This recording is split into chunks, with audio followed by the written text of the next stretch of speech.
All right, I'm here with Joe Viery. Joe, what's up, man? I appreciate you being on. Well, Jaron, thank you for having me on. I love to talk about what I do because it is really helpful to real estate owners and investors. I am stoked because I get questions nonstop on cost segregations. Like if I had a dollar for every time somebody in my academy asked me about cost segregations or I got a DM about it, I'd be on an island chilling somewhere. Actually, I wouldn't because I got four kids. I'm not going anywhere. but I'm super excited to break it down. How did you get into this world? Because it's very niche. Okay, so I'll make it real quick. So I started out being an entrepreneur. When I was in college, I got a job as a junior and I was in the travel industry. And to make it this really quickly, then I started my own tour company where I did special interest tours. I owned and operated that for 20 years and things in the industry changed. I'm not going to get into it, but then I got out in 2000. I sold my business and I got involved with the California Association of Realtors, and I was helping the realtors and their clients with financial issues. I was securities licensed, and I went down that whole rabbit hole of providing, a financial planning. And then you know what happened in 2007, 8.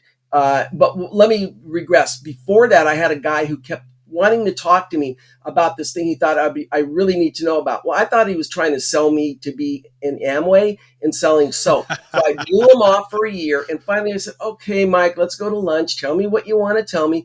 And he told me about this legitimate, approved, IRS approved study called cost segregation. I asked him what it was about. I had two clients that were facing down a $50,000 tax bill, and they didn't have the money to pay the IRS. So I helped those two clients. And then in 2007, 8, the car went over the cliff. It crashed in the California Association of Realtors. Probably I don't know, but their membership was cut in half or more. And that ended that part of my career. Well, the owner of the company I placed my cost seg business in, he said, "You're really good at this. Why don't you just start working for me?" I started and I never looked back. I was really lucky because I had clients in that day and age that were actually buying. They had deep pockets and they were buying real estate. They weren't the ones suffering, selling, dumping real estate. They were acquiring real estate. And so guess what? They had a lot of taxable income. So I started off fast and I don't even know now. I could go back and look. 7 years ago, I started U.S. Tax Advisors Group and started my own business. Love it. What is a cost segregation study? Okay, so again, 10,000 foot view here. Now, I am not an accountant, so I'm not going to give anybody accounting advice. I'm not an attorney. I'm not going to give you tax advice. I'm just going to tell you from my mind, my perspective, all of these things, all the questions I'm going to answer. Everybody should have somebody they can vet my information with. I will tell you right now, there are very, very few circumstances where cost segregation does not make sense. So what you have is you have taxable income. I'll make up a number. You have $100,000 in taxable income. It's taxable. So what reduces taxable income? What reduces our expenses. Depreciation is an expense the IRS gives building owners to signify, to show that their building is deteriorating over time.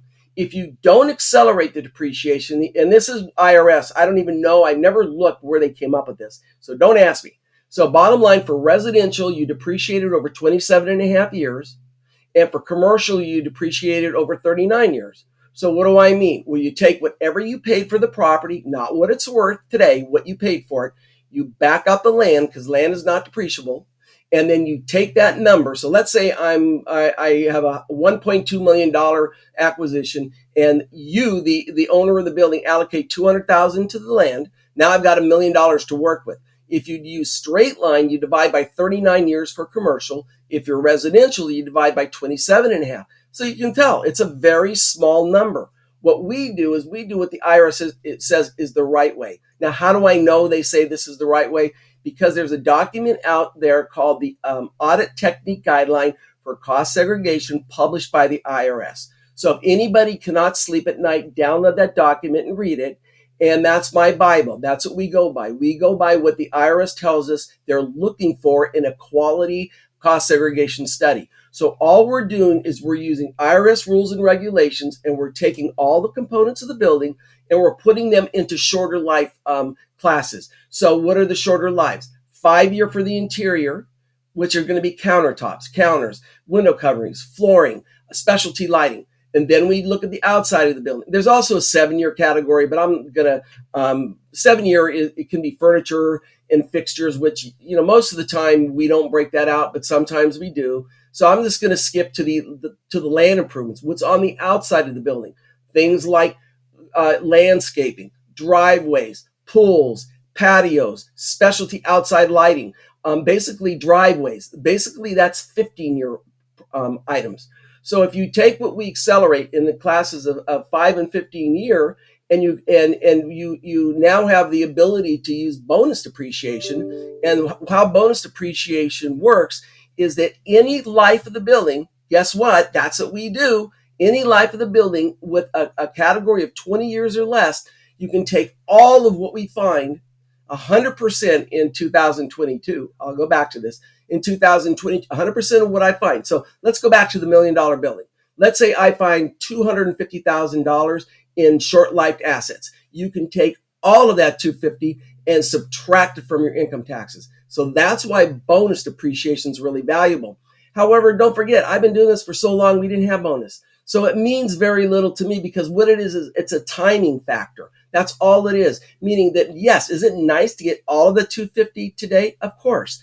But if you don't get it all today, you're still going to get it, but it's going to take a couple years because of the way the math works.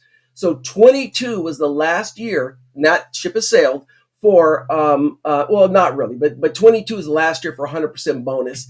And now it goes down in increments of 80, 60, 40, 20, and 0 the next couple of years. So 23 tax years, 80% bonus. So I'm going to give you the whopping 80% in 23, and then you're going to get the 20% over time, over a couple of years, however the math works out for the building components that we talk about. So bonus depreciation is really cool, but I don't use that as a scare tactic or a selling card. I like my clients to know about it, but one great thing about cost seg is we can do look back studies. I can go back about 15 years and make cost seg work. So if you go back and you look at 15 years, well, you're not going to get 100% bonus, but you're still going to get a lot of value, and it's still going to make sense to do it. So a lot of people don't know about the look back part of what we do. And like I said, 15 years is not a bright line in the sand. We do a no cost estimate to determine, like if you go back to 2008, I'll do the estimate to see if it makes sense. And what I'm looking for is how much are you going to pay for the study? How much in benefit are you going to get? And if it's 10 times my fee, I will give you a thumbs up. If it's less than 10 times my fee, so if I charge you, I'll make up a number, $1,000, I want you to save 10 grand. If you can't save 10 grand, I will tell you, don't do it. But a lot of people still want to, do it for saving 5,000. That's their decision. But I think 10 times my fee is a good value proposition. And that's the numbers we look at for a look back study. Wow. So it doesn't have to be the year you buy it. You can No. go back and like you're saying, look back. That's pretty crazy. And a lot of people don't know this. It's still nowadays, Jared, a lot of people do not know about look backs. They think it's the current tax year, or they think it's only for big buildings, huge buildings, like a building in downtown LA or downtown Phoenix or downtown Omaha. No, I do single family homes. We thrive on single family homes. So what type of building can't you do? We'll make it easier there. Or is there I've really probably done every type, but the ones that don't make a lot of sense, I'll give you an example. And I've done this, but it makes it tough, would be like a ranch. And what am I looking at in a ranch? I'm looking at fencing for their pastures. I'm looking at the water towers. I'm looking at some of the buildings, the sheds, maybe a workshop. But there's not a lot of fruit in doing a ranch. But a lot of people will say, well, I've got a warehouse. It's 4 walls and a roof. How are you going to find any personal property in a warehouse? Well, you'll be surprised. We will always find personal property in the inside of a warehouse. I don't care if it's shelving. I don't care if it's a restroom. I don't care if it's an office. We'll find some. But the major part of an industrial building is going to be the land improvements. Those are huge, because what do they have to do to prepare for the warehouse? They've got to do grading. They've got to do asphalt. They've got to do curb stops. They've got to plant trees. They've got to do fences. They maybe are planting grass. And the 15-year property in a warehouse still makes it valuable. So I would always get the estimate first to see what the numbers look like. And if the numbers don't work, I will be the first to tell you, don't do it. Wow. So we can do single family long term, single family short term, commercial, apartment buildings. I mean, that's pretty awesome. That's powerful, and I feel like a lot of people are confused on that. Now, there's a couple of reasons. What I like to do is talk to everybody first because I want to find out if they can use my benefits. And what do I mean by can they use it? Like I told you before, almost everybody can, but there's certain like now there's more than four, but I'll give it I think four, but it's not important. So number one is if you're not going to hold the building for at least a year and a half to 2 years, I will tell the client or their accountant you probably don't want to do cost seg. There is a component in cost segregation or in depreciation called depreciation recapture, and it's thought of as a tax. It's 25% of all the depreciation you took. So what does cost seg do? It gives the building owner cash flow. It's a free loan from the government. So if I give somebody $250,000, they, with depreciation recapture, when they sell the building for cash only, not an exchange, not if they pass away and it goes to the estate, but only if they sell it for cash, they're going to have to pay that tax back. So we got to look at that. And I like a year and a half to 2 years because I speak all over the country, and I ask my CFOs. I say, okay, so you own $2 billion. What do you think? And I distilled it down to a year and a half to 2 years. But it depends on what you are going to do with the dollar I save you. If you're going to put that dollar in a savings account at the bank, I will tell you, you probably aren't a good candidate to do cost seg. I want a real estate investor that takes that dollar and they can make 60%, 50%, 40% out of the dollar. Because even if you have to pay it back, you're still getting an interest, a free loan, interest-free loan from the government. Take it, buy more real estate, even if you have to pay it back. And again, you only pay it back if you sell it for cash. No other play comes into factor there. So that's one reason. The other reason why I wouldn't, and so if you're going to be a flipper, you're going to sell it immediately. I'll be the first to tell you, don't do it. Yeah. Now, flippers do work with me because they can make a lot of money on their money. And even if they have to pay it back in 1 year, they still move forward. But that's a personal decision. That's not a Joe decision. Number two is I talk to the investors to find out what kind of investor they are. Are they a passive or active? Everybody who owns real estate should know those two terms. And I'll make it really, really simple. An active real estate investor, the IRS says for long-term hold properties are spending 750 hours per year.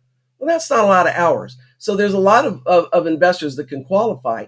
But then here's the deal. You have to make the majority of your income from real estate also. So you have to do the 750 hours and you have to make the majority of your income. So what we do in certain cases is if a client is married, then the client may take the spouse and make them the active real estate. They're the ones that are working with the property managers, paying the bills, and they will qualify. And you file jointly the other spouse who has a taxable income, like an engineer or doctor, can still use the write-offs. That's one little technique. The other thing is short-term holds. Short-term holds are really valuable because the IRS drops the 750 hours down to 500. So you only need to have 500 per week for Airbnbs, short-term rentals. And one caveat with short-term rentals is those are considered not residential. I know they're homes. I know they're fourplexes or duplexes or whatever you're using for an Airbnb, but they're considered hotels. So they're 39-year property. Is that a big deal? Not really, but I just want everybody to be aware that they're no longer considered residential property. And I also ask them if they can use my tax deductions. So a lot of people out there, they get enamored with real estate and they're not talking to their accountant to know if they owe any income tax. You have a lot of benefits with real estate ownership. You have a lot of deductions. You may not need to pay any income tax. If you don't need to pay income taxes, call me when you do. When your accountant says you have to write a check, call Joe. But until you know that you owe income taxes, don't bother calling me because you don't need me until you start paying. And then don't forget, I can do a look back study. So if I don't do it for tax year 2023, I can do it for 2024 or 25. Hey guys, when you're just starting out as a real estate investor, finding deals is the most important thing you can do. But unfortunately, it can also be your biggest hurdle. And let me tell you, it gets even harder when your business grows and you don't have a lot of time to look for properties and evaluate deals like you did on the front end. That's why you need to work with New Western. New Western has properties ready for rehab on their marketplace today. That means you skip the hours of research, driving neighborhoods, or calling agents. And instead, you get to start with a ready-made property. You can rehab and flip it, or rehab it and burr it and hold it as a rental. So why is New Western good at what they do? Well, they buy and sell a property every 13 minutes. They work exclusively with investors and value-add properties, and that's all they do. They're licensed agents, they have a network of lenders, and they'll help you grow your business. So if you're ready to jumpstart your next project, visit newwestern.com, join their marketplace, and access the largest private source of rehab properties in the nation. Man, I love this. This is so helpful. So I want you to pretend you got somebody who's never done a call seg before. They got a bunch of income. They're like, dude, I need to do one. What does that process look like? Okay, so what happens is we do the no cost estimate. So basically, you get a link from USTAGI. My assistant Shannon would email everybody a link, and you fill out the information on the property. We're not looking for a lot of information. We just need to know the usual suspects. Okay, how much did you pay for it? Do you know the land allocation? If you don't know the land allocation, I will use what I think is reasonable. You have to confirm what you want to use before we get done with our work. But I'll just use 20% because nationwide 20% is kind of in the ballpark. So I just use 20%. And then I need to know, when did you buy the property? And I need to know the address of the property.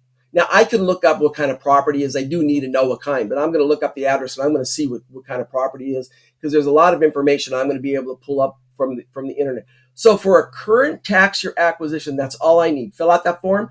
I'll return back an email with the estimate and the proposal, and then you can talk to your team and see if it makes sense. I'm available to talk to your team if they have questions.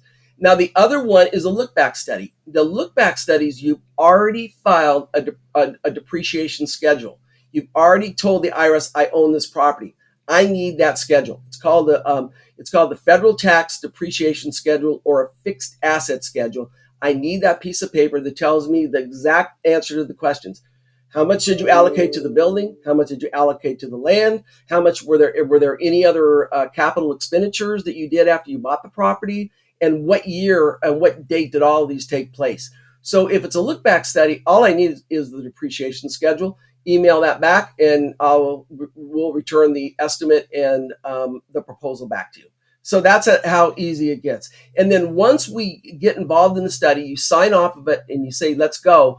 Then for the smaller buildings, all I'm going to need are documents that are relatively easy for you to send me. A closing statement. I need to know if you've done any improvements. How much did you spend on the improvements? And I'm only looking for capital improvements. Most of the time, a lot of expenses can be expensed.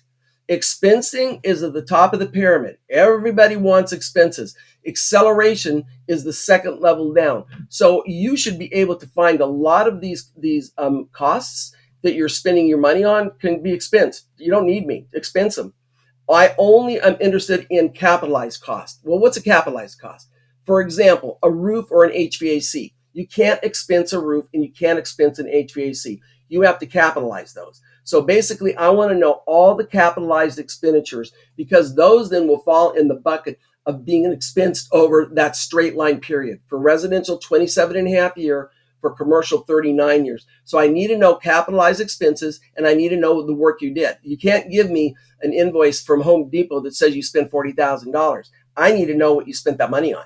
Is it for land improvements? Is it landscaping? Is it for the air conditioner? Is it for carpeting and countertops? So, and basically, I want an appraisal if you have an appraisal. Appraisals are gold. They're very valuable because that tells me and my engineers what's actually, we can see pictures and we can square footage and all that. I might need some other information depending on the building, like a rent roll, because what I'm looking for is how many tenants and what's the square footage of the tenants. Other than that, you're done. That's all you have to do. And we do all the work. I know I have competitors out there that are the do-it-yourselfers, and that means somebody's got to sit down and spend hours figuring out all this information and trying to input it into a program.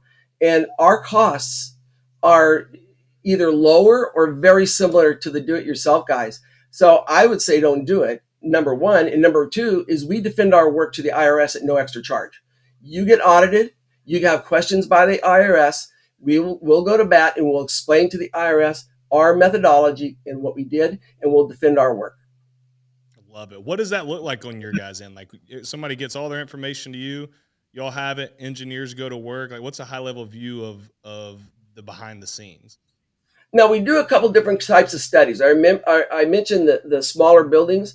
To me, the definition of a smaller building is a building basis. Remember, acquisition less land of 750,000 or less. With that type of building, we do an analytical type of study, a modeling study. It's a cost seg study, but we do it differently, meaning that we can do everything online, and we're telling the IRS, okay, for this type of building with this basis, bought in this year, this is what you would expect to find in that building. We'll break out all the items. And so bottom line is, what we'll do is we'll take that information, and if it's $750,000 or less, then we do the report, and about 2 weeks later, maybe we say 30 days. So let's stay with that. 30 days later, you'll get a report that your accountant can apply to the tax return. Then if you have a detail, like remember 750, if it's over 750, that's a different type of study. 750,000 over, we are going to have to see that building one way or the other. There's a lot of different ways, and it just depends on the building. But let's say it's a $5 million hotel. We're going to have to go out to the building. My staff will have to go out to the building. We're going to have to measure everything. We're going to have to document everything by taking pictures. And then the engineer is going to take that information, and instead of doing it analytically, they're going to actually work the numbers and work with the actual, numbers. Okay, 15 linear feet of cabinets, 15 linear feet of laminate countertops. We break down the whole building from the long-term assets, which are the 27 and a half to 39 year, as well as we break out all the 15, all the 5, and if there's any other categories like furniture, all the 7-year property. So once we go out there and we inspect the building, once I get all the documents in, that's when the 30-day clock starts on those type of buildings. So I will deliver you a report after I do the site inspection, 30 days after I get all the documents and we go out there and look at the property. And that's it. And then they take it to their accountant. And if they have questions, they need to make changes. I want everybody to look over everything because come on, we're humans. We make mistakes. So if you have a one-story single family home and we show an elevator, well, obviously we made a mistake. So we got to rectify that. So I want everybody just to look for the brilliant, maybe dumb things out there. Like, oh, swimming pool. We don't have a pool. Things happen because we're really busy. So I want them to put their eyes on it, double check, not the quantities and the amounts. That's my responsibility. I just want somebody to look at the report and say, yeah, this looks like my single family home, 4-bedroom, 2-bath, blah, blah, blah, blah, blah. And then basically once they say, yes, we agree with your numbers, then we issue the full report. Love it. So what are the downfalls of cost seg, if any, at all? Like why would somebody have a bad experience with the cost seg? That's a great question. The downfalls is if you don't use somebody who's competent and quality, you're going to be you might find yourself behind the 8 ball. There's a lot of companies out there that threaten that they'll defend their work, and they just don't. When the IRS comes knocking on the door, they run. We don't do that. So that's one consideration. If you do it yourself, you got to consider that too, because the IRS is going to come knocking on the door. And by the way, just so everybody knows, we're in contact with the IRS. We had a meeting with them about a month ago, the IRS engineers, and it wasn't just my company, but it was a group of us who met with the IRS, and they have hired 150, just this phase, new engineers to go after people. So I'm prepared for that. So I'm expecting more audits. To answer the question of audits, I've never been audited. No, take it back, because I just got one today or last week. One time since 2007 have I been audited. So now I'm going to have to explain to the IRS exactly what we did, and I'm not concerned about it. But you want somebody who's going to defend the work. So that's number one. Other than that, if you're a short-term holder and you're a flipper, you've got to worry about depreciation recapture. That could be a little bit problematic. Other than that, the client's the one that comes up the land allocation. I would stress be very realistic with your land allocation, because the IRS really hones in on that. If somebody is claiming 5% for land on on a building, they probably will say no. You can't use 5%. That's way too low. I told you the national average is 20%. So if you get greedy, you're going to get slaughtered. But other than that, I hate to say this, but there really is no risk. Even if you had to sell your building the next year, all you're going to do is break even. You're going to pay me my salary. You're going to get a little bit of benefit from having the money for a year. You're going to have to repay it back to the IRS and depreciation recapture, and you're going to break even. So there's really no risk in doing cost seg. Guys and gals listening, this is a strategy that a lot of wealthy people use, a lot of high income earners use to offset taxes. And it's a question we get asked a lot. And when I saw Joe come on the show, I was super stoked because I knew you were going to be able to answer a lot of questions, and you certainly did that. So thanks for being on. Where can people find you, Joe? It's simple. It's U.S. Tax Advisors Group Incorporated. So the acronym is USTAGI. So that's the best way. You can get a hold of me on USTAGI.com, and you can schedule a meeting with me, or you can schedule a meeting with one of my staff. You can go online and you can find the links that will be inputted in so that we can do the estimate. But I think that the first step should be schedule a call with either me or one of my staff just to go over and make sure nobody's spinning their wheels. I like to go over and find out, are you legitimately a good candidate or not? If you're not a good candidate, I'll turn you loose. If you are a good candidate, I'll have my assistant send you the link to fill out the information. Love it. This has been fantastic, Joe. I appreciate you taking time out of your day to be on. Guys and gals, if you're wanting to get some cost segs done, Joe is a fantastic person to reach out to. He's been doing this 16 years now, since 2007. I'm too old to remember. That is a long time, which is fantastic because that means you have experience and you've probably seen pretty much all of the good, bad, and the ugly. So, Joe, thanks for being on, man, and I really appreciate it. Thank you for having me. It was great.